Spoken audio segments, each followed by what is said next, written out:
Hey, welcome back to Master Your Glass. Today I am, as you know, this show is filmed in my living room. And today I'm here with a dear friend, an amazing bartender by the name of Joe Pereira. And Joe's gonna make us a really cool cocktail called the Boston Rum Punch. Joe, I've been waiting to have you on this show for a really long time, and I'm happy you're here. Thank you for this wonderful opportunity, especially I am the self-proclaimed #1 fanboy of your show. So therefore, it's just a pleasure. And yes, Thank you. A Boston Rum Punch is what we're going to do. It's probably the only drink that I can handle. Folks in the industry know me well. But anyway, that being said, a really simple classic cocktail that harkens back from a place where I'm from, which is Southern New England. Being a Massachusetts kid, having to have this opportunity to make a Massachusetts cocktail is actually a pretty fun thing for me. Awesome. Now, there was a big connection, right, between rum and New England. Can you expand on that a little bit? Yeah, well, just before Prohibition in 1919, there was the Boston molasses explosion.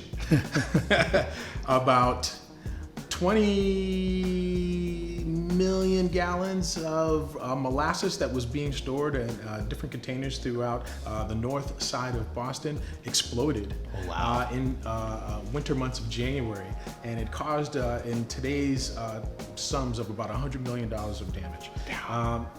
Southern New England, Massachusetts, Rhode Island, Connecticut has had a really rich history in rum production. So how much rum did we lose with that explosion?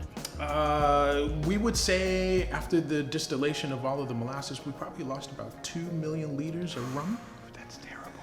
And they were trying to hurry up production just before the start of Prohibition, so you can understand how I think the Kennedy family, which was really involved in rum production and distribution at one time in American history, had something to do with that as well. That's crazy.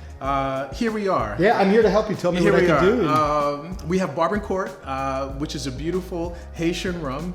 You and I had briefly spoken about a love lost back in college days. This beautiful Haitian woman who just showed me the world. So now I know why you asked for it. So now that I know that I asked for it. I'll ice your glass for you. So please do. So we have this beautiful Barbancourt rum, which is made in the style of way brandy is made, cognac is made, pot distilled. It is a fantastic product. I really enjoy it a lot. And my friends down into the beautiful island of Haiti, Sac Passé Naboulé, right? It's a little bit of, hey, how you guys doing? I love it. So yeah, see, I learned a little bit of something. Thank you. You know how to fall in love and survive after the love has fallen. Well, you never know what you get on the show. Exactamundo. So here we are. Let's go ahead and pour 2 ounces, a 2 ounce measure of our Barbancourt. So here we have our jig. 60 milliliters, 2 ounces. Here we are. We're going to pour 1.5 ounce right into our glass here. And then I always like to, instead of filling your jig all the way up to the top, just go back in on your 1/2 ounce. Cool. So you have a nice, neat pour there. Very neat. All right. And this cocktail is so simple and so beautiful. Here you are, if you don't mind the crossover. There you go. Lemonade. The fresher, the better, and absolutely delicious. And I always like to give it a little swirl in the bottle here. And then what we do is we just pour our lemonade to fill. And to fill will be right to just before the top of the glass, because we have a little surprise of a garnishment that's there. Thank you. And one of the things that I always like to do is just before I have this wonderful cocktail, is just give it a quick stir to integrate the simple ingredients, the simple yet beautiful ingredients. Love it. And then to garnish, I just like the simple contrast of color. So you got a little orange slice, and then if you wouldn't mind passing that strawberry there, teamwork makes the dream work. There you go. And who doesn't like a little strawberry on top? Well, that looks pretty tropical and wonderful. Absolutely. And if you like, as an option, a straw. And there is the classic Boston, Massachusetts rum punch. I love it. You mind if I try? No, please do. Alrighty. This is my first, so I'm excited about it. Oh yeah. You would think it's really boozy, which it is because 2 ounces of rum, baby.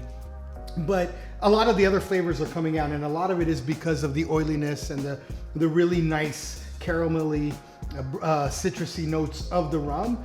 integrated with the lemonade, which I'm glad you mixed because mixing is always a thing. And the beautiful color, easy to make. I love it when delicious cocktails that have a lot of history and tradition to it are also easy and refreshing and sessionable. And I love to enjoy it with friends. Yeah, man, this is amazing. It's such a pleasure to have you on the show. Thank you for really coming in and enhancing it and sharing with us your experience. The whole fill the jigger story, not all the way to the top, pour and then fill again, is something to follow because as you see even on this show very frequently, right? We fill the jigger, it starts spilling, it starts making your surface dirty. And when your surface gets dirty, now you have to start wiping, and that makes you further away from your next great cocktail with another great friend. If you enjoyed this episode and if you liked it, please make sure to hit like, subscribe, always hit that bell. Our description on the below has our Patreon, and be sure to come back to Master Glass, where you meet people like me and Joe P, where you get expert instruction for everyday consumption.